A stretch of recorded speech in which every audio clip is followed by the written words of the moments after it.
C'est bon? Oui, alors bonjour à tous. Aujourd'hui, nous faisons un live, toujours sur les questions de HPI. Donc, je fais ce live dans l'objectif d'éclairer la notion de l'intelligence. Donc, oui, vous pouvez être un haut potentiel en étant un cancre à l'école. Oui, vous pouvez être un haut potentiel en n'étant pas dans les normes standardisées de la société. Oui, vous pouvez être un haut potentiel, même si vous n'avez pas de richesse matériellement parlant. Voilà. Donc, je vais donner la parole à nos experts qui sont avec nous, notamment Mélodie Ardouin, qui est coach expert pour tout ce qui est HPI. Nous avons Béatrice Millettre, qui est docteur Bonjour. en psychologie et qui est aussi le top voice de LinkedIn spécialisé au niveau de conférences. Félicitations. Et nous avons Cédric Misraé, qui est un cabinet de recrutement pour des profils atypiques. Donc, je me présente moi-même, je suis multipotentielle. J'ai 3 structures qui n'ont rien à voir l'un par rapport à l'autre. La première, c'est un cabinet de courtage en assurance. Elle a 24 ans d'existence maintenant. Donc, la deuxième, c'est un organisme de formation. Et la troisième, c'est un réseau entreprendre. Voilà. Donc, maintenant, nous allons démarrer ce live par Mélodie. Donc, au niveau de la question, la question c'était la définition de l'intelligence. Si vous pouvez nous donner, selon vous, qu'est-ce que c'est la définition de l'intelligence? Alors, je pense que bonjour à tous et à toutes. Alors, je pense que déjà l'intelligence, on aura autant de définitions que de personnes qui vont prendre la parole et on pourrait passer des heures dessus. Donc, c'est vrai que le sujet est pas toujours évident parce que derrière intelligence, on met pas tous et toutes les mêmes choses. Alors, pour les personnes qui me connaissent, qui savent que je suis fan d'étymologie, je vais commencer juste par un petit peu d'étymologie là-dessus parce que je trouve que ça remet toujours en perspective. Donc, ça vient du latin et pour le dire rapidement, c'est le préfixe qui est inter et le verbe qui est legere. Et en fait, ça veut dire c'est faire un choix, c'est cueillir. Legere, c'est cueillir, choisir. Donc en fait, c'est faire un choix, faire une sélection. Et quand on l'a étendu, ça a été plus globalement la faculté de percevoir, de comprendre. Et donc ça a été rapporté à l'intelligence. Donc déjà, si on repart de ça, peut-être que derrière, on n'a pas tous et toutes les mêmes choses. Et sur le sujet qui nous intéresse aujourd'hui, quand on parle notamment du HPI, quand on parle de QI, ça va être aussi, pour moi, la différence et parfois l'amalgame qu'on fait entre intelligence et QI. Et donc, cette importance à faire entre l'intellect, donc le quotient intellectuel, et l'intelligence. Et donc, l'intelligence, c'est quelque chose de très complexe, faculté mentale, avec derrière, on peut parler de raisonnement, on peut parler de planification. Enfin, il y a énormément de dimensions et je laisserai les autres aussi s'exprimer là-dessus. Et puis derrière, comme je le disais, il y a les approches théoriques. Donc, par exemple, l'intelligence telle que, alors, bon, le QI qui est une vision, mais il y a le facteur G. Enfin, il y a plusieurs théories qui s'affrontent là-dessus. On va y venir après. Et derrière, qu'est-ce qu'on met? Et puis, je dirais aussi derrière, qu'est-ce qu'on met aussi derrière intelligence quand on le rattache à la notion de neurodivergence, par exemple, de neurodiversité, parce qu'on a chacune et chacun un cerveau différent. Et donc, ce que l'un ou l'une peut percevoir comme de l'intelligence va peut-être pas être le cas pour l'autre. Donc voilà. Avant de donner pour moi en tout cas une définition très précise, c'est plutôt au contraire élargir sur ce sujet qui est extrêmement complexe. Alors, avant de continuer avec Béatrice, j'ai oublié de demander les internautes à nous dire bonjour et de nous dire quels sont leurs domaines expertise pour voir qui sont avec nous. Voilà. Donc, Béatrice, tu peux continuer maintenant. Oui, alors l'intelligence, oui, comme tu l'as dit, Mélodie, c'est bien compliqué. En fait, quand on parle d'intelligence, c'est vrai que, et on va en parler aujourd'hui, on a cette notion des intelligences multiples, on a la notion de l'intelligence scolaire, de l'intelligence logico-mathématique. de l'intelligence émotionnelle, de l'intelligence intuitive, l'intelligence relationnelle, l'intelligence sociale, économique, etc. Globalement, quand on parle d'intelligence quand même, ce qu'on sait, ce que les recherches internationales nous disent, c'est que les gens plus intelligents, finalement, ont globalement une capacité, comment dire ça, ils ont un réseau neuronal qui va transmettre l'information plus rapidement. Il y a une plus grande rapidité de pensée, finalement, et ça se voit au niveau neuronal. On a aussi des gens qui, et ça, c'est pareil, les études nous le disent, qui vont élaguer dans leur cerveau tout ce qui n'est pas pertinent à une réflexion donnée. C'est-à-dire un peu comme si dans leur cerveau, il y avait une ligne de feu, des néons tout droits qui nous disent où va la solution. On a quand même un peu des pistes comme ça. On a des gens qui ont un plus grand tampon d'amnésie, c'est-à-dire une plus grande mémoire, peuvent retenir plus d'informations. Donc on a quand même, si on regarde de manière très rationnelle, parce que c'est la conception de l'intelligence a été étudiée de manière très rationnelle, comme ça un peu des indices. Mais c'est vrai que si on rapporte au potentiel intellectuel, alors on parle de différentes quantités d'intelligence dans différents domaines. Donc les HPI sont plus intelligents, virgule, tel que mesuré au test de Wechsler dont on va parler tout à l'heure, parce que c'est quand même le point d'entrée pour définir la notion. Mais aussi, et je sais qu'il y a beaucoup de débats dans la question, mais une plus grande intelligence émotionnelle, une plus grande intelligence sociale, une plus grande intelligence dans beaucoup de domaines. Aux États-Unis, par exemple, la notion de HPI ne correspond pas uniquement au QI, mais inclut impérativement la notion de créativité, la notion de valeur et la notion de réussite dans un ou n'importe quel domaine finalement, et pas uniquement académique. Donc c'est une notion beaucoup plus large que juste l'intelligence entre guillemets scolaire qu'on va voir plutôt chez nous quand on accole le intellectuel à haut potentiel, par exemple. Bon. Donc, maintenant à Cédric. Merci Chavi, bonjour à tous. Alors c'est difficile après deux interventions comme ça parce qu'il y a beaucoup de choses qui ont été dites. Donc je vais compléter succinctement. Alors déjà, pour nous chez LRM, il n'y a pas une forme d'intelligence, il y en a plusieurs. C'est un vaste sujet, effectivement, c'est complexe, comme l'a dit Béatrice. Ça se fait pas en 10 secondes. Mais moi j'aime bien regarder aussi ce que ce n'est pas. Et je pense que, alors on se réfère beaucoup au modèle de Gartner, qu'on a un petit peu revu, qui a l'avantage de prendre l'intelligence par plusieurs prises, il y a plusieurs formes d'intelligence. Et par contre, on ne partage pas du tout l'idée que parce qu'on a un gros QI, en gros, on a une grande intelligence. C'est pas suffisant. Pour nous, c'est une certaine partie de la problématique. On répertorie 9 formes d'intelligence de notre côté. Et en gros, le test de QI, c'est 3 formes. Donc, en gros, vous avez un tiers de l'intelligence selon nos normes. Et il y a une phrase que j'aime bien qui ouvre le champ des possibles et des discussions. Ce qu'on dit souvent, que j'entends, j'ai beaucoup de personnes qui nous contactent, notamment des HPI. Et la question qui se pose souvent, c'est est-ce que parce que je suis très intelligent selon la norme QI, est-ce que j'en serai forcément talentueux? C'est les questions qui se posent. Voilà. Bon. On va y revenir dans les questions suivantes. Alors, du coup, avant de passer à une deuxième question, je souhaite que les internautes nous disent pourquoi ils viennent participer à ce live et quel est leur domaine d'expertise actuel. Donc maintenant, nous allons faire la deuxième question. Que vous nous dites qu'est-ce que c'est la théorie Howard-Gardner. On fait comme d'habitude, on va démarrer par Mélodie. Ah, ok. Ok. Alors, la théorie il a déjà terminé. Ok. Non, la théorie des intelligences multiples, alors sachant que, comme on l'a évoqué rapidement, il y a plusieurs aussi théories des intelligences, plusieurs définitions. Celle de Howard Gardner, il l'a proposée dans les années 80, en 83, qui était de dire que l'intelligence justement traditionnelle qu'on vient d'évoquer, qui est mesurée par le QI, n'était pas suffisante pour expliquer les différentes capacités humaines.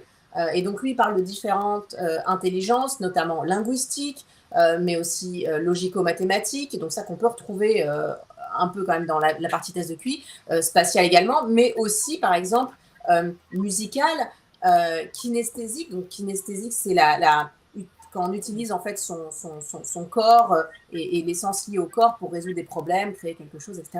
Mais aussi l'intelligence interpersonnelle, intrapersonnelle, naturaliste. Enfin, il y a énormément d'autres finalement intelligences. Comme on le disait au tout début, c'est aussi une question de définition et qu'est-ce qu'on met derrière intelligence.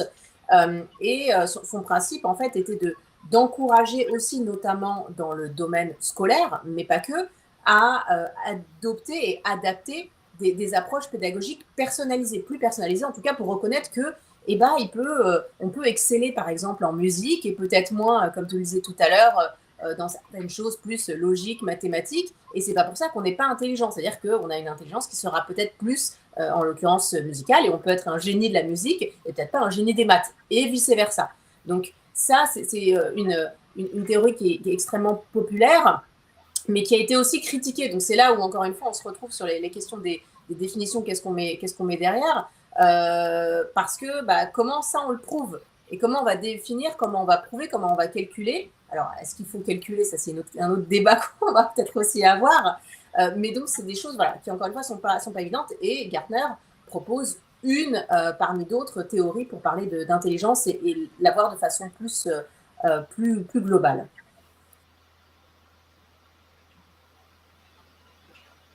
Béatrice? Oui, alors c'est vrai que Gardner est quelqu'un qui plaît beaucoup finalement, les gens l'aiment beaucoup parce que ça parle un peu, on a tous le sentiment dans notre vie quotidienne qu'on peut se raccrocher à une forme d'intelligence ou à une autre, parce qu'il y a effectivement tout un tas et que c'est plus cohérent qu'une vision unitaire de l'intelligence simple et d'un seul domaine. Ceci étant, si on regarde quand même moi je suis scientifique au départ, donc je suis à la fois scientifique et psychologue, donc j'aime bien vérifier ce que je dis et je dis toujours des choses que je peux vérifier dans des revues internationales, des articles scientifiques. La difficulté, c'est que ça n'a jamais été validé.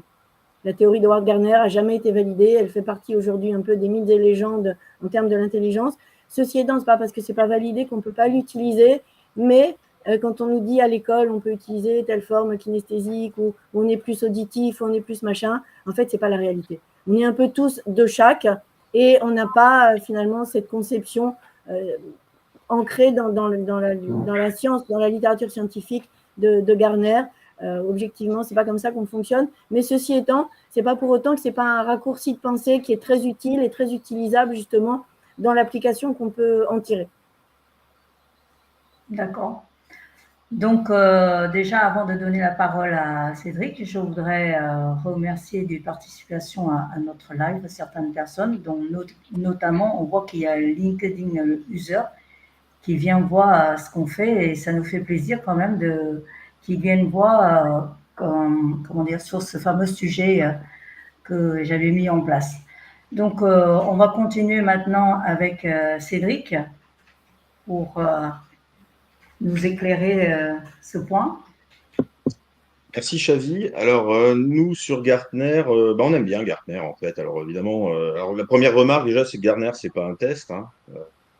C'est un modèle. En fait, c'est un modèle qui effectivement c'est difficile à prouver, hein, effectivement, comme le dit Béatrice. Mais nous on aime bien et on l'a un petit peu corrigé, on l'a un petit peu amélioré. Par exemple, on a regroupé deux des 9 intelligences de Gartner qu'on a regroupées dans l'intelligence émotionnelle. Et comme on aime bien l'épreuve par 9, hein, on n'est pas très mathématicien, on aime bien l'épreuve par 9, histoire d'arriver à 9, on en a remis un. Donc je plaisante, mais c'est vrai. On a introduit une notion qui se retrouve notamment dans le bachelor, mais de façon non dite, qui est ce qu'on a appelé l'intelligence déductive, qui en gros fait appel à la mémoire, en lien avec la mémoire. Pour vous le schématiser, allez, on va prendre un domaine, c'est les footballeurs. Vous avez des footballeurs super intelligents qui jouent super bien. C'est pas qu'ils sont super intelligents au niveau du QI, c'est tout simplement qu'ils ont appris par cœur des schémas de jeu et quand ils se retrouvent en position, un peu comme aux échecs, poum, ça fait tilt et ils savent comment se positionner. Donc ça, c'est de l'intelligence déductive qu'on a remis. Donc au total, on a une approche qu'on trouve plutôt pertinente pour appréhender la complexité de l'être humain. Parce que c'est ça, en fait, hein, la finalité, c'est d'apprendre à se connaître et de savoir, au-delà de simplement se dire on est intelligent, sous quelle forme, c'est d'apprendre à se connaître. Et donc, on aime bien suivre un petit peu les axes, même si c'est pas, voilà, il n'y a pas de preuve ou quoi que ce soit. C'est un ensemble de prismes de lecture de l'être humain qu'on aime bien, donc on aime bien garder. Voilà. D'accord. Donc, je souhaite aussi, avant d'entamer d'autres questions, je souhaite avant tout que les internautes nous partagent leur expérience sur ce thème et nous disent pourquoi ce sujet les intéresse, quelles sont les expériences qu'ils ont connues. Donc maintenant, nous allons faire une autre question. C'était la question 3. Le test, qu'est-ce que c'est le test de Wechsler? Donc, Alors, le test de Wechsler, c'est un ensemble de questionnaires qui nous permet de, alors pas mesurer l'intelligence, parce que dans QI, c'est pas quantité d'intelligence, ça nous permet de situer, j'ai envie de dire statistiquement, les gens sur ce qu'on appelle la courbe de Gauss, c'est-à-dire est-ce qu'ils sont du petit côté déficience intellectuelle, du petit côté au potentiel, ou dans la médiane de la courbe, un peu comme la majorité des neurotypiques. Donc, contrairement à l'idée couramment reçue, ce n'est pas du tout un test de quantité d'intelligence. Et donc, on ne va pas vous dire, vous avez telle quantité d'intelligence, on va juste situer les gens par rapport à la population générale, leur dire, vous êtes d'un côté ou de l'autre.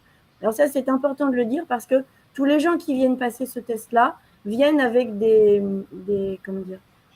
attentes très élevées. Et quand on pose des questions, ils ont l'impression que les questions, il faut répondre de manière très intelligente, alors qu'à l'origine, le test a été élaboré par M. Binet et M. Simon vers les années 1900, non pas en termes de quantité d'intelligence, c'est ce qu'il disait lui-même, j'aurais pu faire un test d'intelligence. Lui, il cherchait à recruter des enfants, qu'on appellerait aujourd'hui déficients intellectuels ou avec un trouble neurodéveloppemental, pour les inclure dans des groupes et les faire progresser. Donc la question était plutôt inversée par rapport à ce qu'est la réalité d'aujourd'hui des gens qui viennent passer le test. C'est que la seule question à l'époque de M. Simon et de M. Binet, c'était « je veux trouver des enfants déficients intellectuels ». Et donc il s'est dit, pour inclure des enfants dans un groupe, je vais regarder ce que fait un enfant, on appellerait aujourd'hui neurotypique, et si un enfant a par exemple un vocabulaire de 2000 mots, eh bien un enfant qui aura un vocabulaire de 1000 mots, j'ai une différence statistique entre les deux, je vais prendre cet enfant-là et le mettre dans mon groupe. Donc pourquoi c'est important de savoir ça? Donc aujourd'hui le test a évolué, on est 120 ans plus tard, on attend la 5e version bientôt pour les adultes notamment, mais dans sa conception, c'est un test que tout le monde peut passer.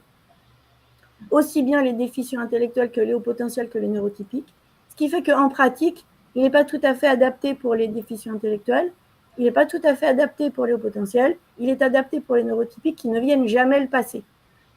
Et c'est ça un peu l'ambiguïté quand on fait passer ce test, c'est que justement, si je reprends ce que j'ai dit tout à l'heure, les gens viennent avec l'impression qu'ils doivent donner une réponse intelligente à un test dont les premières questions sont faites pour des déficients intellectuels.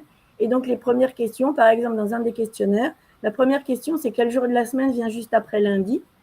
Et si vous attendez un test, entre guillemets, intelligent, eh bien, ça va vous bloquer, vous ne répondez pas, ou vous vous demandez ce que vous faites là avec des questions vraiment à 2 balles et qui ne volent pas très, très haut.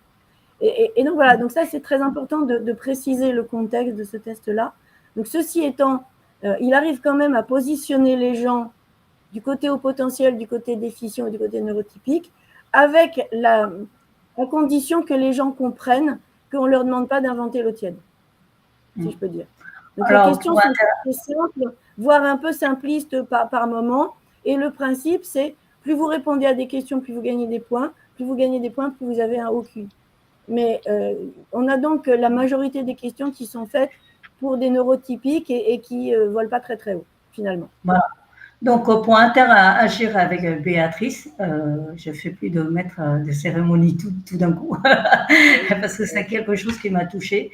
Bah, déjà, je pense que quand tu es haut potentiel, tu ne penses pas que tu es haut potentiel, tu penses plutôt que tu es un neuneu à la base.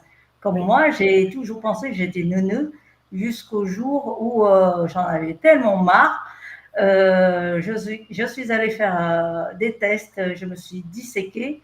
Et en pleine burn-out, je ne savais pas que j'étais en burn-out parce que je comparais aux autres, j'étais toujours hyperactif, bon, moins qu'avant, mais toujours hyperactif. Donc, je ne pensais pas que j'avais un burn-out. J'ai passé un test quand même de Wechsler. Et bon, ça n'a pas volé très haut, j'ai 135, mais je pense qu'au-delà, il fusionne beaucoup plus vite.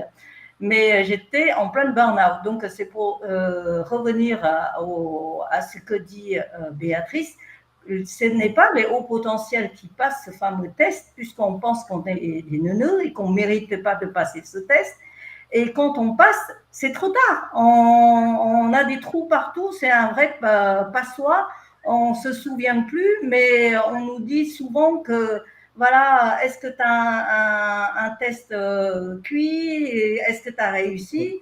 Et puis, tu en avais tellement marre d'entendre, ben, tu passes et tu ne sais pas ce que tu tombes sur qui. Et souvent, les gens qui passent les tests de Waze, les professionnels, entre guillemets, cochent des cases. Et sauf la logique, ce n'est pas des cases. L'intelligence, ce n'est pas des cases. Et donc, du coup, on se retrouve à être intelligent, mais les gens nous disent, voilà, on ne réussit pas le test, tu n'es pas intelligent. Donc, du coup, ça replonge de nouveau. Et ça, c'est un drame terrible. Oui, c'est un drame terrible et c'est vrai qu'on a beaucoup d'enfants et moi je travaillais avec des gens à Necker en pédopsychiatrie qui étaient très étonnés de recevoir régulièrement des enfants avec un diagnostic, parce que pour le coup c'est un diagnostic, de déficience intellectuelle, d'enfants qui avaient passé le test WISC, donc celui des enfants, avec un tampon déficient intellectuel et qui en fait étaient au potentiel. Alors pourquoi? Et ça arrive malheureusement beaucoup trop souvent. Parce que, comme tu dis, Chavi, quand le professionnel est là juste pour cocher des cases, eh ben, ça ne va pas, alors qu'en fait, on est là pour voir ce qu'il y a dans la tête des gens et pas juste cocher une case. Enfin, j'en veux pour preuve une question toute bête dans le questionnaire de vocabulaire où on demande des définitions. Quand on demande à un haut potentiel de donner une définition, eh bien, pour lui, il va donner une définition précise, il va aller dans le fond des choses et il va imaginer qu'il y a un extraterrestre en face de lui à qui il faut expliquer le concept. Et donc, par exemple, pour les enfants, il y a qu'est-ce que c'est la définition d'une vache?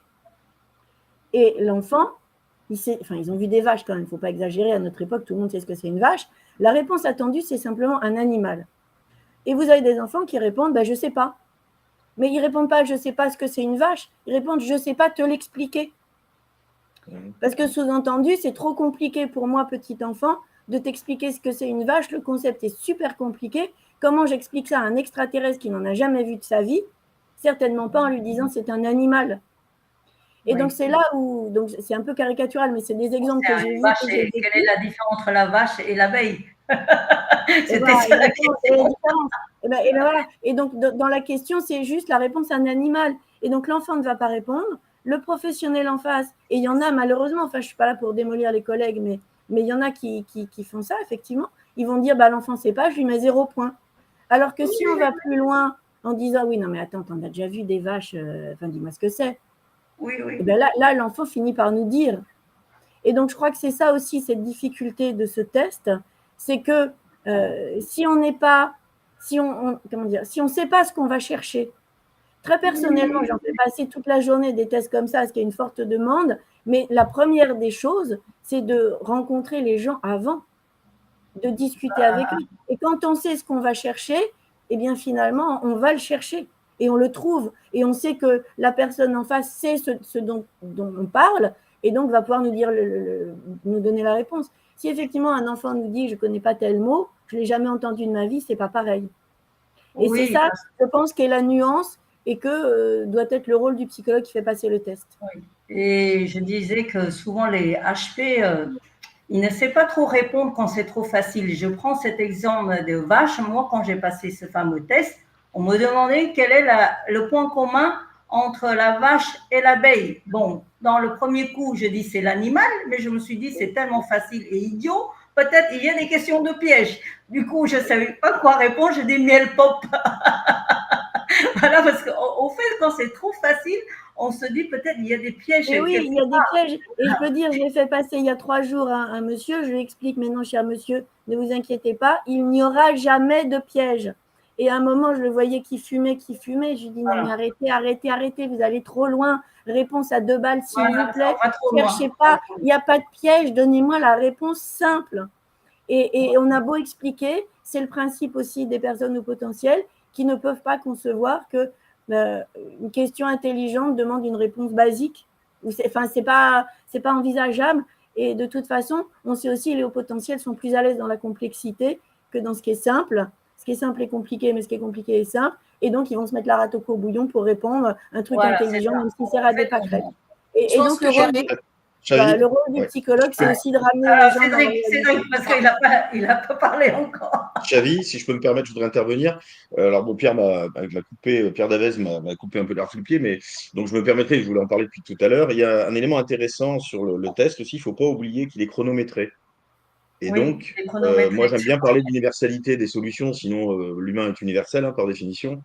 Donc, une personne, en gros, HQE, enfin, au quotient émotionnel, va prendre beaucoup de pression et j'aimais bien la remarque, je crois que c'était Nassira, j'ai vu passer voilà, Nassira, que je ne connais pas. J'ai vu passer une remarque et ça m'a tout de suite fait penser à ça. Je me souviens, je me mettais énormément de pression quand j'ai passé le test, j'étais très mal dans ma peau. Je ne connais pas Nassira, Ouais, mais ce qui est sûr, c'est qu'une personne très développée émotionnellement va pas forcément bien vivre le test, je parle sous le contrôle de Béatrice, et donc, ça, parce que, et voilà, et du coup, ne va pas être forcément très bien évalué. Donc, on aurait tendance à dire que ce test va peut-être donner plus de visibilité au HQI, enfin aux personnes atypiques HQI. Par contre, par exemple, sur un HQE, ça ne sera pas forcément le cas. Donc, l'étalonnage, si j'ose dire, du test n'est pas forcément adapté à tout le monde. Ça, c'est le premier point. Le deuxième, pour revenir sur le monde de l'entreprise, puisqu'on a quand même pas mal de monde de l'entreprise qui nous écoute, hein, on n'est pas que sur le sujet de l'atypisme. La vraie question, c'est qui on veut avoir avec nous. Est-ce qu'on veut avoir des HPI voilà, un HPI pour un HPI avec un gros QI détecté par un test ou un autre test? Ou est-ce qu'on veut quelqu'un qui va apporter quelque chose à l'organisation, s'inscrire dans une collaboration et être efficace humainement? Et je crois que la question, elle est aussi là-dessus. Et c'est là qu'on rejoint un petit peu le côté hétéroclite des formes d'intelligence. Voilà, c'était juste les petites précisions que je voulais Oui, amener. les Je gens, pense au que fait. Vas-y, Mélodie, excuse-moi. oui, oui, non, merci. Non, je pense qu'en effet, ce qu'on dit là finalement, c'est que ce test ne mesure finalement que ce pourquoi il a été étalonné, et comme l'expliquait Béatrice au début. Donc ça, déjà, si on n'a pas ça en tête, c'est un énorme biais si on le généralise à autre chose. Et puis, au-delà de cette question-là, il y a aussi, comme tu le disais, il y a des biais de stress de passation, mais il y a aussi si par exemple on est neurodivergent, il ne faut pas oublier aussi que quand on passe par exemple un diagnostic pour de l'autisme ou du TDAH, ça commence par un test de QI parce que ça peut permettre aussi d'aller voir certains points, certaines différences. Est-ce que, est-ce que le QI est hétérogène ou homogène? Ça donne aussi des indices. Mais dans tous les cas, il peut avoir des biais aussi liés à cette neurodivergence qui font que si on voit, alors je vois dans les commentaires à mardi que il n'y avait pas de chrono visible. Alors moi, je sais qu'il y avait un chrono visible et que ça m'a énormément stressé sur la passation. Mais au-delà de ces biais de stress-là, il y a aussi des questions culturelles, des questions sociales, des questions d'éducation. Et je voulais juste revenir 2 minutes sur la question aussi de l'historique. Alors Béatrice l'a évoqué tout à fait avec Binet, etc. Donc je ne vais pas rentrer dans ce détail-là, mais il ne faut pas non plus oublier que ces tests de QI, qui ont été un franc succès à l'époque, ils ont été ensuite exportés aux États-Unis et il y a eu énormément de dérives eugénistes et raciales, notamment parce qu'ils ont été utilisés pour tester des immigrants à Ellis Island et donc ainsi dévaloriser toutes les personnes racisées et justifier des traitements inégalitaires. Donc il y a aussi ce côté-là qui, quand on le fait passer, chaque test est évidemment étalonné pour un pays, etc., etc. Mais derrière, il y a aussi des différences culturelles, des différences d'éducation, et donc ces choses-là peuvent être aussi, si on les a pas en tête, utilisées avec énormément, alors à minima de biais, mais derrière, ça peut poser d'autres problèmes. Donc je pense que c'est aussi quelque chose qu'il faut avoir sur ce contexte-là. Oui.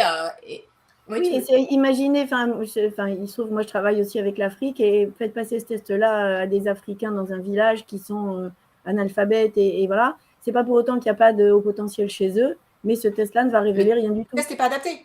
Le test n'est pas adapté. De toute façon, et culturellement, et même si on enlève les parties d'écriture, de vocabulaire ou de je sais pas quoi, leur donner des cubes et des images, c'est pas approprié. Donc mais c'est quand même un outil. Cependant, il a beaucoup. Moi, j'en dis beaucoup de mal quand même de ce truc-là. J'en dis beaucoup de mal souvent parce que je trouve qu'il a beaucoup de limitations. Mais ceci étant, c'est aujourd'hui, à l'heure actuelle, quasiment dans le monde occidental en tout cas, le seul outil qui nous permette de dire oui ou non au potentiel, pas au potentiel, avec certitude. Alors dans l'absolu, on va y revenir dans la question d'après, on n'en aurait peut-être pas besoin.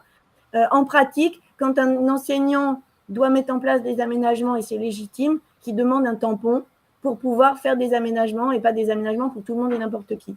Donc, le jour où il n'y aura plus besoin d'identifier parce qu'on pourra, que ce soit en entreprise ou à l'école d'ailleurs, accompagner les gens simplement parce qu'ils sont différents et qu'on voit leurs différences et qu'on s'en fiche du chemin qu'ils empruntent, on n'aura plus besoin du test.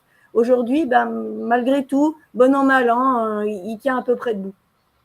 Quelque chose Alors, comme ça. J'ai envie de moi, dire quelque chose comme ça, voilà. voilà, moi, en ce qui me concerne, que j'ai fait ce fameux test, j'ai 135 sur la partie similaire à vocabulaire et hétérogène. Donc, ils ne me considèrent pas comme étant au potentiel. Et quelque part, moi, je me suis dit, je m'en fiche parce que tout ce que j'ai fait, je réussis. Donc, voilà. Donc, moi, j'ai la chance de dire, j'ai réussi professionnellement, je m'en fiche. Mais imaginez-vous sur des personnes qui n'ont pas réussi professionnellement, qu'on a eu ce fameux test qui dit voilà, vous êtes hétérogène, vous n'êtes pas, comment dire, au potentiel, ça peut tomber très très bas la personne, ça peut emmener très loin. Alors que Alors, si vous faites déjà oui, mais alors si je peux t'interrompre, Chavi, aujourd'hui, la question de l'homogénéité, de l'hétérogénéité, c'est pas un écueil pour répondre oui ou non à haut potentiel. Parce que dans le test de QI, en fait, chez les adultes, on a 10 questionnaires, on en a 7 chez les enfants, et les questionnaires sont regroupés par catégories. Donc, en gros, on a des catégories verbales, on a une catégorie de rapidité, de mémoire et de perception, en gros. Et donc, ça nous donne des indices qui sont sur la même norme que le QI, enfin, pas tout à fait, mais qui vont de 50 à 150, peu importe. Et donc, en fait, ce que ça veut dire homogène, hétérogène, c'est que finalement, tout devrait être aligné. Si vous êtes en phase avec vous-même, vos indices sont alignés. Et le QI est le même. Et homogène, pas homogène, c'est une question de statisticien, de mathématicien, pour dire la valeur finale va être statistiquement représentative. C'est une loi de mathématiques, ça n'empêche pas de le calculer. Et de toute façon, ce qu'on sait aujourd'hui, c'est que si un seul des indices est au-dessus de 130, tous les autres devraient y être alignés, et ça suffit pour affirmer au potentiel. Tout le monde ne l'écrit pas dans les commentaires. J'ai encore reçu quelqu'un qui me disait, mais moi, on m'a dit que je ne l'étais pas parce que ce n'est pas homogène. La réalité aujourd'hui fait que, normalement, si on a un seul indice au-dessus de 130, vous êtes au potentiel, la question ne se pose pas. La question qui se pose, c'est pourquoi les autres indices ne sont pas au même niveau que celui ou ceux qui sont à ce niveau-là. Voilà, c'est ça. Voilà, un peu comme si on mesure chez le médecin la hauteur de quelqu'un sous la toise, et ben chez un médecin, je mesure 1,80 m, et chez un autre médecin, je m'accroupis, je mesure 1,50 m, et on me dit, vous mesurez, je ne sais pas quoi, ben non, je mesure 1,80 m, je me suis accroupie, donc la mesure la plus juste, c'est la plus élevée de toutes. Et ça veut dire que toutes les mesures devraient être au même niveau que la plus haute des mesures qu'on retrouve. Ça, c'est la réalité aujourd'hui. Voilà, mais toi, parce que tu es dans la bienveillance, tu maîtrises l'ensemble des modules pour définir qu'est-ce que c'est un haut potentiel. Mais quand les gens, tu tombes sur un spécialiste qui coche les cases, tu es complètement paumé. Hein, parce que dans ce fameux test, il ne peut pas détecter la partie autistique, ne peut pas détecter la partie des 10. Donc, tu ne peux pas être en homogénéité sur toutes les tests. C'est pas possible. Non, mais c'est vrai, et c'est pour ça que justement, ce qu'on dit aujourd'hui, moi j'aime bien l'exemple si on se met debout sous une toise, eh bien finalement, je ne peux pas me grandir, peut-être 1 centimètre ou 2, donc je peux répondre au pif à une question ou deux dont je ne connais pas la réponse, mais je peux surtout m'aplatir et me recroqueviller. Et donc c'est bien pour ça, encore une fois, et ça c'est la réalité aujourd'hui internationale, si on a une des mesures qui est au-dessus de 130, ça suffit pour affirmer au potentiel. Alors, des fois, au Québec, c'est 120. Au Québec, c'est 120. Alors, avant de commencer sur notre question, est-ce que vous souhaitez répondre à une des questions de nos internautes? Mélodie, tu as quelque chose à répondre? Oui, je vois la remarque plutôt que question d'Ewa qui dit dans l'absolu, on n'aurait pas besoin de tests. Et personnellement, avoir résultat d'un test scientifiquement valable a été une étape importante pour accepter un écart de normes et donc franchir une barrière pour aller plus loin. Ça, je pense que c'est important aussi parce que c'est vrai que à date, n'ayant pas d'autres tests étalonnés, existants, validés, etc., c'est vrai qu'à défaut d'un meilleur, c'est quand même ce test-là qui permet d'avoir aussi certaines réponses. Alors en tout cas, ça dépend, parce que moi je trouve que une fois ayant passé le test, ça ne m'a pas apporté beaucoup de réponses, ça m'a surtout apporté énormément de questions derrière, mais ça c'est une autre histoire. Mais en tout cas, je pense que c'est une première étape qui aide à accepter, je ne sais pas, mais en tout cas peut-être digérer ou se poser plus de questions sur un écart par rapport à la norme et peut-être aussi derrière avoir plus de de bienveillance avec soi-même, enfin être sur un chemin différent aussi. Tu évoquais au début, Chélie, sur la question de se trouver bête ou pas adapté ou en décalage. Et ça, je pense que c'est vrai que ça peut faire partie des outils, en tout cas, qui peuvent être sur ce chemin-là. Oui. Alors, Cédric. Alors moi, Chavi, ouais, alors j'ai vu passer une question sur. Alors, je me souviens pas avoir critiqué la courbe de Gauss, me demandant de préciser la courbe de Gauss, donc je sais pas si la question m'était destinée. La courbe de Gauss des. Voilà. Donc, c'est Pierre qui en disait. Ah d'accord, bon, voilà. Donc en fait, ce qu'on peut dire, c'est que la courbe de Gauss, en gros, dit que les HPI au-delà de 130, vous êtes HPI, et voilà, en gros, c'est, si je dis pas de bêtises, 2,1% de la population. Alors bon, moi, je n'ai pas de critique, simplement sur les observations qu'on fait, on pense que, et j'ai beaucoup aimé ce qu'a dit Béatrice tout à l'heure sur l'origine en fait de cette courbe et du test. Ça a un petit peu bougé d'après nos estimations. Aujourd'hui, c'est plutôt proche de 7% que de 2,1. C'est la raison pour laquelle on peut avoir, je parle de sentiment, qu'il y a de plus en plus de personnes HPI ou HQI. Quand vous regardez, voilà, c'est parce que ça bouge et que c'est plus de 2,1. Donc là, dans la question, il y avait le terme étalonnage, et je pense qu'effectivement, c'est une question d'étalonnage. On est au cœur du problème. Par contre, j'avais une remarque, moi, par rapport à ce qu'on disait tout à l'heure. Je ressens toujours par rapport aux personnes qu'on peut avoir et au monde, voilà, notamment de l'entreprise. J'avais quelqu'un en face de moi il y a pas longtemps, il y a 48 heures, dans le cadre d'un débrief, d'une évaluation de personnalité. Et c'est une personne qui a beaucoup de talent et qui m'a dit en l'espace de. C'était une restitution de thèse, justement, sur une base d'une heure et demie. Et j'ai dû entendre 10 fois, je suis moins intelligente que les autres. Ouais, Ça va plus loin, hein. Je vous passe si jamais elle est dans l'attention, voilà, qu'elle se sente pas visée. Mais vous avez quelqu'un qui avait des blocages, par exemple, qui a des blocages par rapport à certaines prestations par rapport à d'autres personnes. Et à chaque fois, ce qui est revenu, même sans gratter, hein, c'est je suis moins intelligente que les autres, je suis plus bête, je suis pas, enfin, des termes comme ça. Et je crois qu'elle avait passé un test, effectivement, depuis quelques temps, c'est une personne d'un certain âge. Et je crois qu'elle n'avait pas été diagnostiquée HPI. Et quand vous mélangez tout ça avec des freins qui sont liés à plus des mécaniques d'altération de personnalité, vous avez un cocktail relativement explosif, mais à la baisse, sur des personnes qui ont plein de freins, qui ont plein de freins. Alors, je dis pas que c'est le test de QI qui a fait ça, mais quand même, quand ça revient comme ça. Alors, c'est pas la faute au test de QI, c'est pas ça que je suis en train de dire. Mais par contre, je reviens avec mon histoire de multiprisme. Si on se contente de dire vous êtes intelligent ou pas à travers un test qui s'appelle le QI, il manque 2 trous dans la raquette sur 3. Quoi. Il manque un gros trou, il y a un gros trou dans la raquette, c'est ça que je veux dire. Et que c'est très bien, effectivement, je suis d'accord avec tout ce qu'on a dit. On n'a pas fait mieux, effectivement, je suis d'accord avec Béatrice, on n'a pas fait mieux pour évaluer le QI. Mais il faut donner d'autres perspectives. Sinon, on risque d'avoir un certain ostracisme et les gens peuvent mal le vivre. Voilà, c'était juste un petit complément là-dessus. Voilà. Donc maintenant, avant de passer sur une autre question, je voudrais que les internautes nous disent, si on vous pose la question, est-ce que tu as réussi ton test de QI? Vous répondrez quoi sur ces questions-là? Donc maintenant, on va faire peut-être la 4e question, c'est-à-dire peut-on valider qu'on est haut potentiel sans passer le test Wechsler? Béa? C'est une question, oui, évidemment. Alors oui, non, mais oui. On avait déjà répondu. Oui, évidemment. Moi, je suis le mouton à 5 pattes. Je suis le mouton à 5 pattes parce que le test, il y en a besoin pour s'ouvrir une porte et s'autoriser à fonctionner à sa façon. Il y en a besoin aujourd'hui parce que sinon les gens vous disent « Ah, mais je suis pas sûre, blablabla. » Bla. En fait, voilà, quand on connaît l'outil, quand on connaît le haut potentiel et quand on discute avec les gens et que alors pas juste on discute, on papote, hein, qu'on va chercher par des questions ciblées les caractéristiques qu'on sait être les caractéristiques des personnes au potentiel, eh bien à la fin d'un entretien, personnellement, on m'a dit que j'avais une boule de cristal, j'ai pas la boule de cristal, mais je connais mon domaine, et ben forcément je sais la personne en face, elle est au potentiel, elle l'est pas. Et il n'y a pas que moi, quand je discute avec les référents au potentiel de différentes académies, parce qu'on a ça dans chaque académie, ils me disent, mais voilà, quand on connaît notre sujet, les enfants, on sait les reconnaître. Oui, on sait les reconnaître. Voilà. Donc, effectivement, en théorie, enfin pas en théorie, en pratique, quand on connaît le sujet, eh ben, les personnes au potentiel, on les voit directement. Sauf que quand vous dites ça aux gens, il y en a qui me disent, je fais confiance à votre expertise, donc je n'ai pas besoin du test. Et puis, il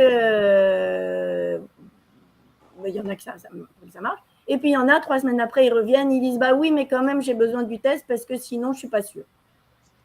Et le test, à chaque fois, Moi, je leur dis, mais moi, je sais très bien que le test, vous allez valider au-dessus de 130. Il n'y a même pas de question. Je connais le test par cœur, je connais mon sujet, je vois en face, vous êtes au potentiel, donc il n'y a absolument aucune question. Donc, oui, on peut être identifié au potentiel sans faire le test, et pas que chez moi, hein, je ne fais pas de la pub pour venir chez moi, mais pas que chez moi. Voilà. Sauf qu'après, la question, c'est sociétal, j'ai envie de dire, c'est le conditionnement social qui nous fait dire,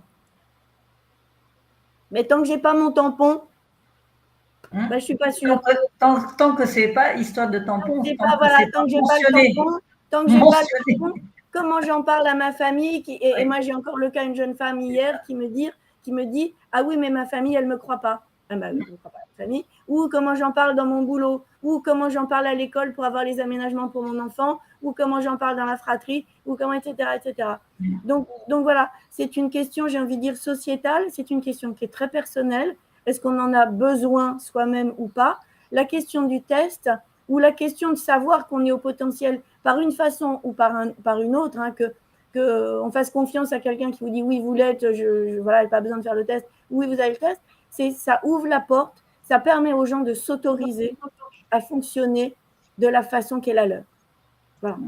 Pour moi, c'est ça l'importance du test. C'est pas de dire je suis HP, je ne suis pas HP, j'ai tant de temps, j'ai 130, j'ai 135, j'ai 150, j'ai machin, peu importe, on s'en fiche. Je m'autorise à fonctionner d'une façon qui est la mienne et qui n'est pas celle des neurotypiques. C'est juste ça l'enjeu finalement. Alors moi, je me permets d'interagir avec ta réponse. Malheureusement, nous vivons dans une société où il faut être toujours dans les cases, des papiers. Tant qu'ils demandent souvent est-ce que tu as passé le test, est-ce que tu as réussi, et évidemment, si on n'a pas ces preuves, on se sent comme si on n'est pas légitime d'être acheté, parce qu'on n'a pas de papier, parce qu'on a été diagnostiqué par quelqu'un qui n'a pas le diplôme, qui n'a pas de papier reconnu par l'État, donc du coup ça vaut rien. Et quand on est dans le bas, c'est très dur de valoriser. Oui, c'est vrai. Voilà. C'est vrai, oui. Donc, quelque part, quand ils viennent, déjà, ils pensent que ils pensent que on est, comment dire, stupide, et en même temps, on comprend pas pourquoi tout ce qu'on fait, on réussit. C'est pour ça qu'ils viennent aussi. Donc, ils sont entre les deux chaises.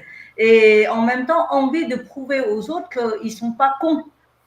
Mais quand sur les papiers c'est indiqué hétérogène, ça vaut rien, vos trucs, on replonge de nouveau. C'est vrai. Ah ben, je pense que Chavi, pardon. Ouais, c'est très intéressant. Juste une question sur une question. La question qu'on se pose là, c'est. Tu peux me rappeler la question sur laquelle on répond? Peut-on valider qu'on est HP alors qu'on n'a pas passé le test de Wechsler? D'accord, donc HPI. Oui, HPI, oui. D'accord. Non, mais voilà, pourquoi je pose la question? Je vous rassure, je ne l'avais pas oublié. Parce que je vois passer des questions là et des remarques sur la conformité. Et il y a quelque chose, moi, qui me gêne un peu, c'est qu'on discute depuis tout à l'heure de ça, donc sur Wechsler. Donc j'élargis un petit peu. Et j'ai un peu l'impression que, voilà, atypique, à nous écouter, atypique, c'est HPI. Pour moi, sauf erreur de ma part, il y a quand même d'autres types d'atypisme. Hein. Et HP, c'est pareil, on parle d'HP, il n'y a pas que les HPI, il y a les HPE. Bon, il y a d'autres formes. Je reviens avec mon disque. Ah, bah si, quand même. Alors d'accord, on va dire c'est pas mesuré. Ce sera un autre débat, mais ouais. Un autre live. C'est très important. Parce qu'en fait, j'ai pas osé dire le E parce que je sais qu'il y a Mélodie qui va. Oui, mais voilà, mais en fait, on a le résultat de ce qu'on sème. Et aujourd'hui, le résumé, je me fais provoquant, hein, mais c'est volontaire.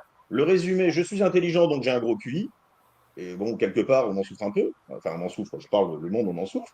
Et quelque part, à nous entendre, on a du potentiel, bah ouais, c'est forcément HPI. Bah non. Enfin, en tout cas, moi, là-dessus, j'adhère pas. C'est une partie de l'équation, mais c'est pas l'ensemble de l'équation. Et je pense que c'est aussi un peu une réponse à la question. Et pour répondre alors à la question, je me permets voilà, donc de répondre aussi. Est-ce qu'on peut détecter, par exemple, alors les HPI, pour le coup, les HQI, sans passer le test? Selon nous, oui. Et effectivement, je suis d'accord avec Béatrice. Voilà, bon, il y a un côté conformiste. Ça ne va pas nous empêcher de vivre, de ne pas être détecté ou de l'être. Mais on peut aussi se passer du test en prenant d'autres approches et en détectant, comme le dit Béatrice, elle voit quelqu'un qui rentre, elle sait, elle dit à quelqu'un qu'elle est capable de dire, sans passer le test, qu'il va être HPI, et je suis d'accord, hein, il y a d'autres façons de faire. Et oui, c'est ce qu'on se propose, nous, de faire. Et pour nous, encore une fois, hein, ce qui est important, c'est avant tout, je reviens avec cette notion de talent, qui peut être un talent intellectuel, attention, hein, bon, et de potentiel. Et ce qui est important, est-ce que c'est de savoir et d'encadrer son brevet de HPI au-dessus de la cheminée? Je suis pas sûr. Et d'ailleurs, moi, je rencontre de plus en plus alors là, pour le coup, de HQI ou HPI, peu importe comment on les appelle, qui n'ont pas envie de savoir, qui ne sont pas détectés. Moi, je sais, enfin, on le voit, effectivement, on le sait, mais ils n'ont pas envie. Et ils ont compris que c'est pas ça qui allait leur changer la face du monde, sinon se créer de la contrainte ou se créer des nœuds au cerveau, comme on le voit dans les remarques, hein. Et donc, je trouve que c'est intéressant. On a les deux facettes. Alors oui, il y a du conformisme. Oui, il y a certaines personnes qui pensent que c'est important d'être détecté, mais moi, je vois de plus en plus de gens qui en ont rien à faire, hein, on va se le dire autrement. Ce qui est plus important pour eux, c'est de travailler à leur épanouissement, de savoir vivre avec. Et voilà, je pense que c'est important. Et je pense que si on élargit en effet la question, c'est déjà de se dire, si on décide de passer le test, pourquoi on souhaite le passer? C'est quoi l'objectif derrière et qu'est-ce qu'on en fait après? Parce que finalement, quelle que soit la réponse, c'est pourquoi en fait on veut le faire et qu'est-ce que ça nous amène et vers quoi ça va. Et je pense qu'aussi là-dessus, il ne faut pas oublier encore une fois, c'est culturel et qu'il y a une vision aussi française par rapport à tout ça. Tout à l'heure, on a cité très brièvement les pays anglo-saxons, mais c'est-à-dire qu'en France, et encore, voilà, c'est peut-être un petit peu moins le cas au fil de l'eau parce qu'on commence à plus parler de ces sujets-là, mais quelqu'un qui dit, voilà, j'ai fait un test et je suis HPI, il y a encore énormément un univers derrière où on parle de surdoué, ah bah tu te crois plus intelligent, enfin il y a des choses aussi qui peuvent être de cet ordre-là, parce qu'on calque dessus une vision de ce que c'est, encore une fois, l'intelligence, et pour en revenir au sujet d'aujourd'hui, où il n'y a pas du tout, par exemple, cette même vision-là, que ce soit au Canada, aux États-Unis, où là, c'est une information, mais c'est juste une information, c'est pas ni déprécié, ni valorisé plus que ça, mais voilà, c'est une information. Donc ça, je pense qu'il y a aussi cette question-là de culture plus globale qui fait que ça joue énormément sur le regard qu'on en a et l'importance qu'on va mettre derrière cette fameuse réponse. Et je pense qu'il y a aussi pour répondre, j'ai vu dans le message, il y avait une question de Cécile qui était comment communiquer son atypisme quand on est en recherche d'emploi, en l'occurrence en début de carrière. Est-ce qu'il faut indiquer son résultat au test? Alors ça, c'est une question en tout cas, que je vois souvent passer. Je pense que, en tout cas, de mon point de vue, c'est quelque chose qui est très personnel parce que ça va dépendre tout simplement, on est en recherche d'emploi, dans quel secteur, parce qu'encore une fois, comme c'est culturel, il y a des fois où ça peut plus ou moins bien passer. Ça peut être aussi une façon, en tout cas, j'ai décidé de mettre sur mon CV, mais de façon, on va dire, discrète. C'est-à-dire, c'est pas, enfin, j'ai pas mis le score, le truc, etc., mais je le marque à peu près au niveau des hobbies, on va dire. Les personnes, si elles veulent tilter sur un acronyme et poser des questions, elles le font. Dans mon cas, il n'y a pas que HPI, il y a aussi TSA et TDAH. Donc voilà, ça parle ou ça parle pas. Mais en tout cas, moi, je trouve que c'est important de l'évoquer. Pour autant, encore une fois, en France, c'est un sujet qui peut aussi, malheureusement, être mal interprété, mal vu, voire bloquer aussi certaines portes si en face, on a quelqu'un qui n'est pas du tout sensibilisé ou même ouvert ou qui, derrière, a des stéréotypes ou des clichés plaqués et donc ça peut desservir. Donc voilà, pour dire, il n'y a pas de réponse, en tout cas selon moi, idéale, dans le sens où c'est encore une fois très personnel sur ce qu'on est prêt ou prête à assumer, à défendre et à révéler aussi de soi. Parce que dans un monde idéal de l'entreprise inclusive, on ne devrait même pas se poser la question. C'est-à-dire que l'entreprise, pour que chaque personne soit la plus performante possible et aussi dans un bien-être, parce que ça va générer plus de performance, il ne faut pas l'oublier pour l'entreprise, c'est de se dire, je vais être inclusive. Donc, je demande quels sont les besoins des personnes, qu'est-ce que je peux fournir, qu'est-ce que je peux mettre comme environnement raisonnable. Et en fait, si l'entreprise réfléchit de cette façon-là, en face, il n'y a pas besoin de dire voilà, je suis HPI ou j'ai ces besoins-là ou j'ai un trouble déficit de l'attention, etc., etc. Donc, pour moi, en fait, le paradigme, il doit aussi changer, mais on n'en est pas encore là, mais peu à peu. Bon, alors, et c'est vrai ce que tu dis, si juste je rebondis, c'est qu'aujourd'hui, l'intérêt du test aujourd'hui, moi je trouve il est quasiment obligatoire, j'ai envie de dire, pour les enfants. Quand je reçois des enfants, bon, évidemment, j'ai un peu cette casquette de haut potentiel et voilà, mais des enfants qui vont pas bien, on ne peut pas les laisser, même des enfants qui vont bien, des enfants HPI qui savent être HPI, souvent ils ne savent pas comment ils fonctionnent. Et donc un enfant qu'on reçoit qui ne va pas bien, on ne peut pas passer à côté, j'ai envie de dire, alors principalement du test, parce que sinon les enfants ils ne croiront pas, mais pour leur expliquer leur propre fonctionnement et qu'ils puissent être plus à l'aise ou moins mal à l'aise, je ne sais pas comment on peut dire à l'école aujourd'hui, parce qu'on ne peut pas être à l'aise à l'école, mais enfin bon, peu importe. C'est un autre débat aussi. Mais globalement, voilà, on ne peut pas, pour les enfants, si on n'a pas le test, on ne pourra pas les aider à être plus en phase avec eux-mêmes. Alors, avant de passer sur une autre question et la dernière question, je voudrais que les internautes nous disent quelle est la partie la plus intéressante de ce live et qu'est-ce qu'ils vous ont apporté. Et en même temps, je souhaite interagir par rapport à ce que dit Cédric et Mélodie. Donc, au niveau Cédric, au niveau le pourcentage qui a été reconnu pour les HP, 1 ou 2%, moi je trouve que ce pourcentage, il est faux parce que beaucoup de HP ne passent pas leur test et même quand ils passent, ils sont hétérogènes, donc ils ne sont pas reconnus. Premièrement. Deuxièmement, beaucoup d'hommes ne passent pas parce qu'ils s'en fichent. Ils n'ont pas les mêmes difficultés que nous, les femmes, côté professionnel, entre guillemets, côté martyrisé, côté valorisé. On a besoin peut-être un peu plus de lumière que vous. Vous, j'ai l'impression que c'est beaucoup plus facile pour beaucoup de choses. Donc, voilà. Et donc, s'en fiche et pas s'en fiche, parce que les femmes, on a plutôt besoin, envie de se valoriser, parce qu'on est tellement écrasé par la société, par l'environnement, par l'entourage, et on est obligé de bouger un peu plus que vous. Voilà. Et concernant Mélodie, qu'est-ce que... j'ai échappé. C'était quoi déjà? Les remarques. Voilà, j'ai échappé. C'est pas sur quoi tu voulais réagir. C'était sur la dernière question, je ne me rappelle plus. Bon, bah alors dans ce cas, passons. Si vous avez des réponses à donner aux remarques qui sont mentionnées dans le chat, je vous laisse répondre.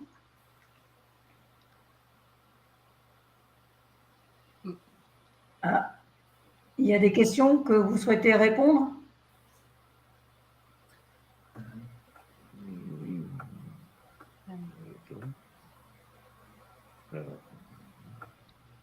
Je pense qu'il y a la question, on l'a abordée rapidement, mais je vois de la marque qui parle de problème de communication, trop curieux, trop envie de comprendre le sens. Je me suis jamais cru plus intelligent, sinon ça marche pas les convictions. Bien le doute. En fait, je voulais rebondir sur la notion de doute parce qu'on l'a évoqué très rapidement, mais que si là, ça touche aussi à la question du syndrome de l'imposteur, hein, quelque part.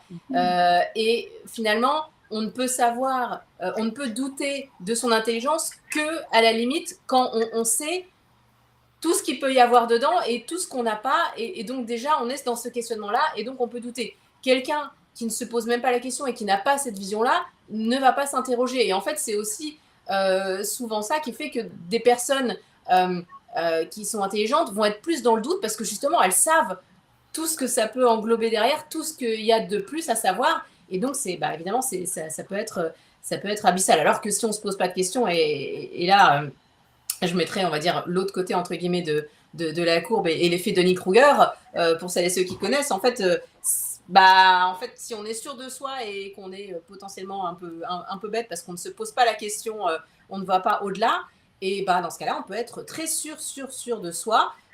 Et notamment pour revenir sur le domaine de l'entreprise, c'est pour ça aussi qu'on peut parfois ne pas comprendre pourquoi certaines personnes peuvent avoir un poste ou être promues ou aller plus loin, alors qu'on les considère peut-être pas les plus à même, les plus expertes en tout cas dans leur domaine, mais ce sont peut-être celles qui ont plus d'assurance parce que justement doutent moins, parce que ont moins ce côté vertigineux de tout ce savoir qui est accessible derrière. Donc cette question du doute, je trouve qu'elle est aussi très importante.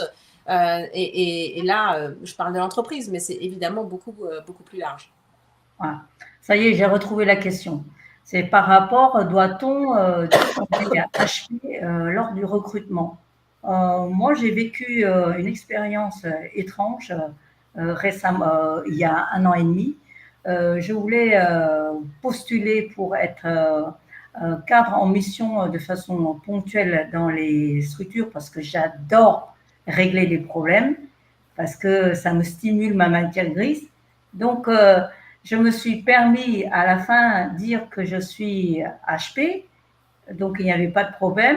Mais lors, comment dire, journée de formation, je m'ai inscrit, on me dit, ah, Chavi, finalement, on ne te prend pas parce que tu vas perturber le groupe. Tu vas perturber, tu vas agiter le groupe.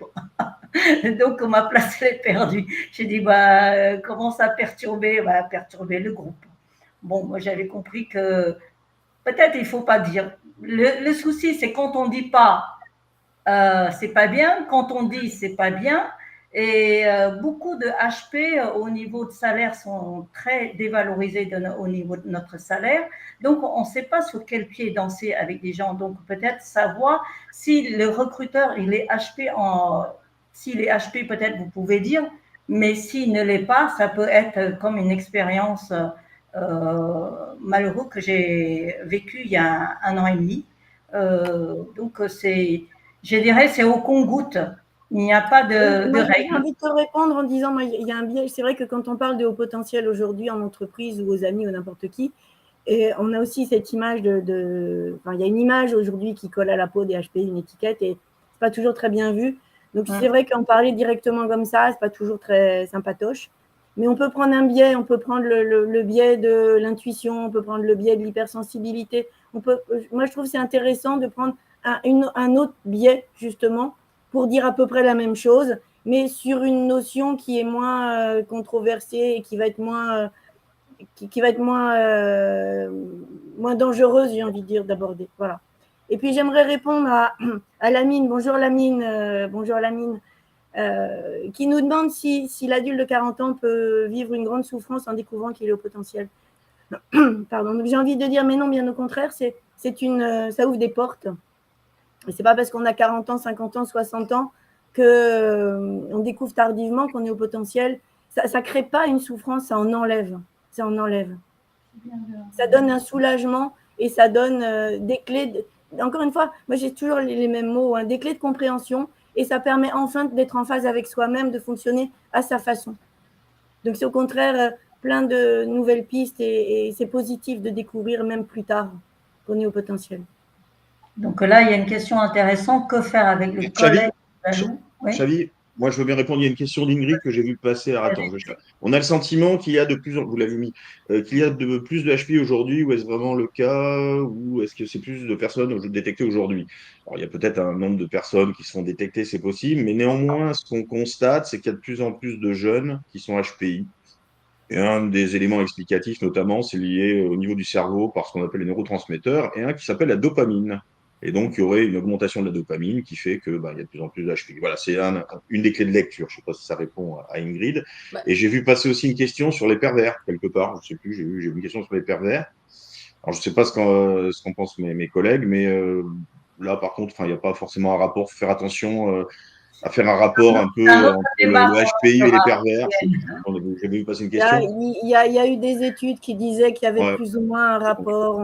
Alors, c'est des études, on a autant d'un sens que de l'autre. On a des études qui nous disent que les HPI vont être des manipulateurs et d'autres études qui nous disent qu'ils sont manipulés, au contraire, qu'ils sont harcelés. Mais c'est des mésinterprétations aussi. Un haut potentiel, il a envie d'emmener les autres avec lui. Et alors, des exemples de managers, par exemple, qui veulent faire progresser leurs collaborateurs, il y en a à l'appel, parce qu'ils voient le potentiel chez les collaborateurs, ils veulent les faire progresser. Et je ne vais pas dire à tous les coups ça marche, mais à tous les coups, ils se prennent une plainte pour harcèlement et voilà. Et pourquoi? Parce que le collaborateur n'a pas forcément envie de progresser, parce que le haut potentiel, pour lui, c'est tellement évident que peut-être il y va avec ses gros sabots, peut-être que plein de choses, ce n'est pas du harcèlement. Ça peut paraître de l'extérieur pour du harcèlement et ça n'en est pas. Mais aujourd'hui, où il y a autant d'études qui disent qu'ils sont harcelés que d'autres qui disent qu'ils sont manipulateurs. Donc, en fait, la balle au milieu. Alors, moi, sur ce sujet, moi, j'ai mon point de vue, pour moi, un vrai haut potentiel, c'est quelqu'un qui doit avoir en lui de la sagesse la bienveillance. Quand on a la sagesse et la bienveillance, on n'est pas dans la perversité, on est plutôt dans l'accompagnement de réussite. On s'oublie même soi-même pour emmener l'autre plus loin que soi. Voilà, pour moi, c'est vraiment un vrai haut potentiel doit avoir ce côté de bienveillance, de sagesse philosophique, etc. Donc, il ne peut pas avoir de perversité. Voilà. Non, je suis d'accord, il a pas de perversité, mais c'est une question de référentiel. Dans son référentiel, plein de bienveillance et de gentillesse, il emmène les autres avec lui. Et l'autre qu'on emmène avec lui, il prend ça pour du harcèlement. Mais je sais pas, mais ça arrive. Moi, j'ai encore eu un cas hier. Quelqu'un qui a voulu faire progresser, passer cadre, quelqu'un, et puis bam, harcèlement, paf.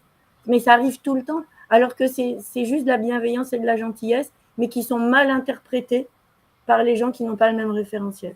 Donc, on a aussi cette réponse-là, je crois.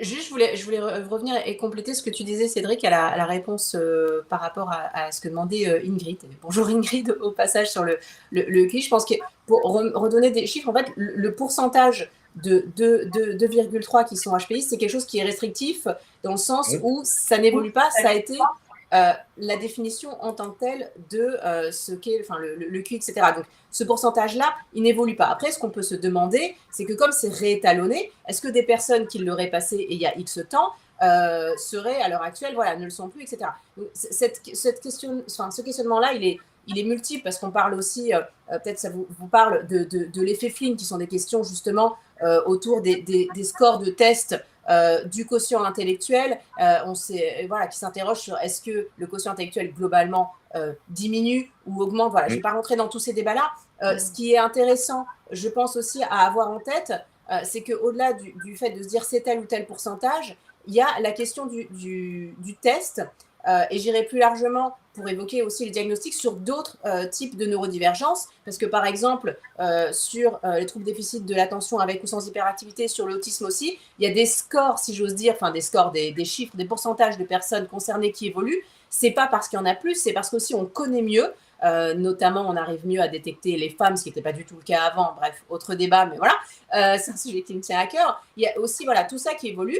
Et on sait que, par exemple, sur le TDAH, en France, on estime que c'est à 5 à 8% de la population. Au Canada, on est plus entre 10 et 13%. Ça ne veut pas forcément dire qu'il y en a plus là-bas. C'est que juste, c'est mieux reconnu, diagnostiqué, accompagné. Donc, il faut faire aussi attention, je pense, quand on manie les pourcentages, parce que derrière, il y a plusieurs réalités qui se jouent.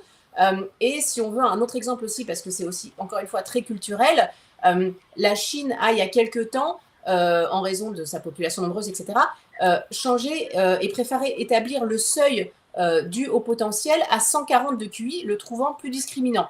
C'est-à-dire que le nombre d'enfants précoces est réduit et donc ils ont pu mettre en place des programmes ciblés adaptés à ceux qui avaient à partir de 140. C'est-à-dire que des enfants qui sont considérés comme haut potentiel en France ne le sont pas en Chine, alors que quelque part derrière, voilà.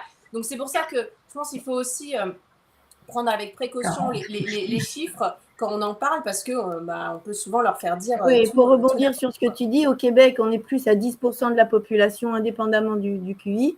Et quand on parle de double exception, qui est ce que tu évoques tout à fait justement, ou multi-exception, qui est au potentiel et TSA, au potentiel TDAH, au potentiel et tout ce qu'on veut, à ce moment-là, quand on parle de double exception, le score pour être au potentiel, quand on est double exceptionnel, il est réduit à 120, parce qu'on sait que les difficultés liées à cette double exceptionnalité fait que les résultats au score de QI ne sont pas forcément les mêmes de par la double exceptionnalité. Et donc, de ce fait, si on va dans les statistiques, on va encore être ailleurs que 2,5%.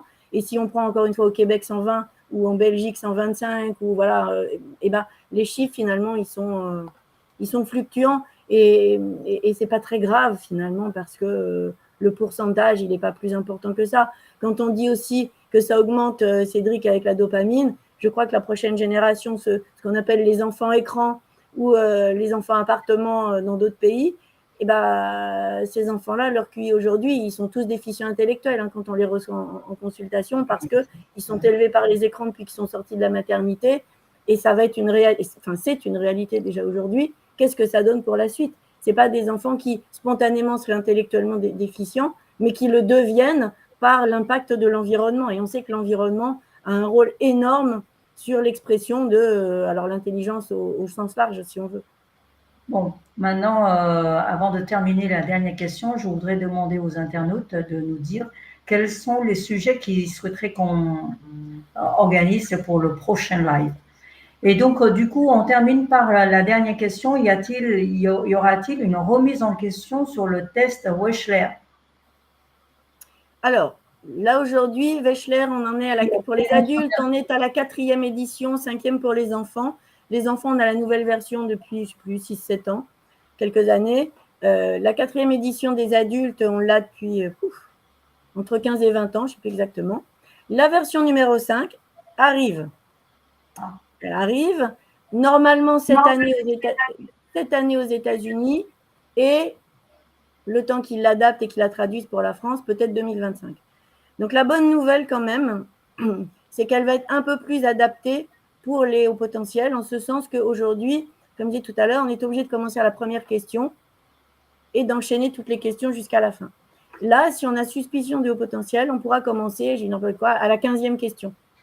Donc déjà, on pourra sauter un certain nombre d'étapes. Et ça va être probablement plus approprié pour les hauts potentiels parce qu'on sait bien que la majeure partie des gens qui passent le test sont les hauts potentiels. Donc on a déjà cette nouvelle version qui arrive qui sera peut-être un peu moins barbante pour les hauts potentiels. Déjà. Que pour les enfants ou pour les adultes? Pour les adultes, les enfants, on est à la 5e version, elle ne bouge pas pour l'instant. Mais les adultes, donc au lieu de commencer à la première question, on pourra commencer en cours de route si on a suspicion de haut potentiel. Donc déjà, ça ira beaucoup plus vite et ça évitera cet effet de répétition et de routine qui est tout à fait délétère pour les hauts potentiels, par exemple. D'accord. Et donc, il y a Mélodie et Cédric qui souhaitent répondre à cela ou... Sur la remise en question de Wechsler? Oui, oui. Ouais, alors, au niveau d'Alorem, comme nous, on est plutôt sur une intention, on remet les enjeux, on est plutôt sur une intention, pas simplement de diagnostic ou autre. On est plutôt sur comment faire en sorte que les gens se sentent bien, notamment dans un environnement professionnel. Je dirais que Wechsler s'est reconnu, donc forcément, quelque part, c'est bien.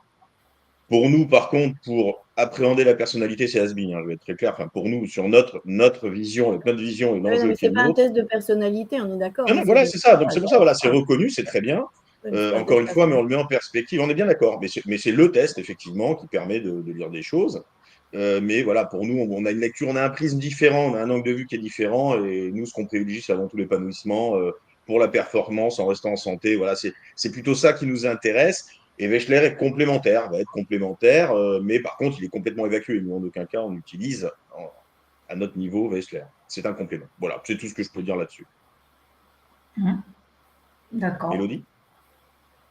Je pense qu'au vu du timing, ça fait un peu juste. Non, mais je pense que la question, c'est pas, enfin, en tout cas pour moi, c'est pas tant la remise en question du test en tant que tel ou pas. C'est-à-dire que si on remet en question le test, qu'est-ce qui est proposé derrière et pour le moment, à défaut d'autres outils plus pertinents, malheureusement, ça reste celui à défaut d'autres qui permet quand même de voir certaines choses. Et encore une fois, ne pas oublier non plus que le test de QI, il peut servir quand on fait des diagnostics, notamment d'autisme, de TDAH, 10, enfin tout ce qui relève de la neurodivergence. C'est un premier passage avant d'aller sur d'autres tests. Donc voilà, pour le moment, ça me semble compliqué. On peut le questionner, mais voilà, tant qu'il n'y a pas d'autres alternatives valables, ça reste un passage, en tout cas obligé. Mais pour moi, la question, c'est pas tant du passage obligé ou pas, c'est encore une fois, si on prend du recul, pourquoi on le passe et qu'est-ce qu'on en fait et qu'est-ce qu'on en retient et comment c'est accompagné ou pas, parce que je pense qu'on a tous et toutes des expériences différentes aussi selon la façon dont on l'a passé, selon avec qui on l'a passé, selon les réponses ou les questions qui ont été données après, les pistes, et c'est surtout ça aussi, pour moi c'est y aller si on souhaite le faire ou si on souhaite le faire à son enfant, c'est en se demandant surtout qu'est-ce que derrière on va en faire. Pour moi c'est vraiment ça qu'il faut avoir en tête. Voilà. Voilà. On est bien d'accord, Mélodie, si je peux dire aussi, parce qu'on est tous d'accord qu'on rêve du monde de demain où il n'y aura plus besoin de ce test-là, où il n'y aura pas besoin de dépistage de n'importe quoi, parce qu'on prendra les gens tels qu'ils sont, dans leur diversité cognitive. Parce que quand même, quand on parle de neurodiversité, on oublie les neurotypiques, mais il ne faut pas non plus les exclure. Voilà, c'est tout le monde. Dans la neurodiversité, c'est tout le monde. Et prendre chacun, on est bien d'accord, voilà, on est d'accord, et on prend chacun comme ils sont, et puis Et puis voilà, et ce jour-là, on n'aura plus besoin de tests, on n'aura plus besoin de tout ça. Juste, on regardera, les gens, ils fonctionnent, on ne regardera pas le chemin qu'ils empruntent, tout va bien et chacun à sa place et le monde, il est beau. On n'y est pas encore. Donc, vous souhaitez rêver. On peut rêver. Vous souhaitez répondre aux questions pour la fin de notre live, parce qu'on là, on a quand même dépassé. On a un peu dépassé là. On a dépassé. On dépasse trop, les gens ne viendront plus. Répondre. Et puis, dites-nous, les internautes, quels sont les sujets que vous souhaitez qu'on mette en place pour le prochain live. Je vous laisse répondre. Il y a quelques idées déjà, Chavi. Oui, il y a l'idée, la mine nous propose Asperger femme, parce que c'est vrai que donc la mine qui est psychiatre et qui beaucoup de collègues passent à côté du diagnostic parce qu'ils ne le connaissent pas. Et c'est vrai que, bon, je ne l'ai pas évoqué, mais on a aussi beaucoup de mauvais diagnostics parce que les gens connaissent pas ces sujets-là, que ce soit l'eau potentielle, l'autisme, ou etc., etc. Donc, il y a beaucoup de sujets qui ont été évoqués, effectivement. D'accord. Donc, si vous n'avez pas de questions, donc je laisse nos intervenants de faire un peu de pub de leur structure, c'est normal. Je suis plus généreux que Loïc qui dit pas de pub, mais on est tous là pour faire un peu de pub. Alors, commençons par Cédric. La pub. Oh, la pub, non, on va pas faire du pitch. Non, nous, voilà, ceux qui veulent nous contacter, on aide beaucoup les gens en fait à trouver à mieux se connaître et savoir comment non pas être plus intelligent, mais surtout devenir plus performant dans leur zone d'épanouissement. Voilà, on va résumer ça comme ça. Et beaucoup de gens nous contactent à ce sujet, atypique ou non. Hein. Alors, on n'est pas des exclusifs on prend de l'atypisme. On sait très bien l'intégrer et on adore. Mais voilà, toutes sortes de gens. Et c'est plus de l'évaluation de personnalité et comprendre ses propres blocages, voilà, qu'ils soient atypiques ou non. Mélodie? Oui, je suis pas trop fan de la pub non plus. Je suis pas là pour ça. Non, mais pour moi, c'est plus de l'accompagnement des entreprises et aussi des individus autour de ces sujets de la neurodiversité, notamment pour sensibiliser. C'est une première étape et c'est aussi ce qu'on contribue à faire là. Donc, c'est pour ça que c'est important. Mais pour moi, sensibiliser, c'est qu'une première des étapes vers plus d'inclusion. Donc, voilà, ça, c'est ce qui me tient à cœur. Bon. Béatrice? Eh bien, moi, vous l'avez compris, moi, je suis psychologue, je suis un peu comme Cédric, pardon, j'accompagne les gens pour qu'ils soient, je dis souvent, en phase avec eux-mêmes. Donc, je pratique les thérapies comportementales et j'aide les gens à être mieux dans leur basket, tout simplement. Quoi. Et qu'ils soient neurodivergents ou pas du tout, enfin, pour tout le monde, parce que finalement, si on regarde la neurodivergence, on peut tous être neurodivergents à un moment donné si on va chercher dans les petits coins. Donc, voilà. Et toi, Chavi, à toi. Ta pub.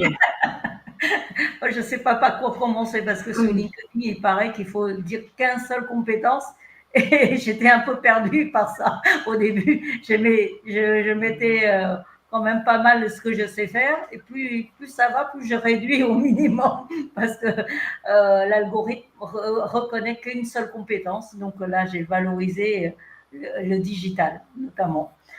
Donc, pour le prochain live, on va le mettre en place. Ce serait certainement au mois de juin. On essayerait de faire un live une fois par mois pour répondre aux attentes des internautes. Je vois qu'il y a beaucoup d'interactions cette fois-ci.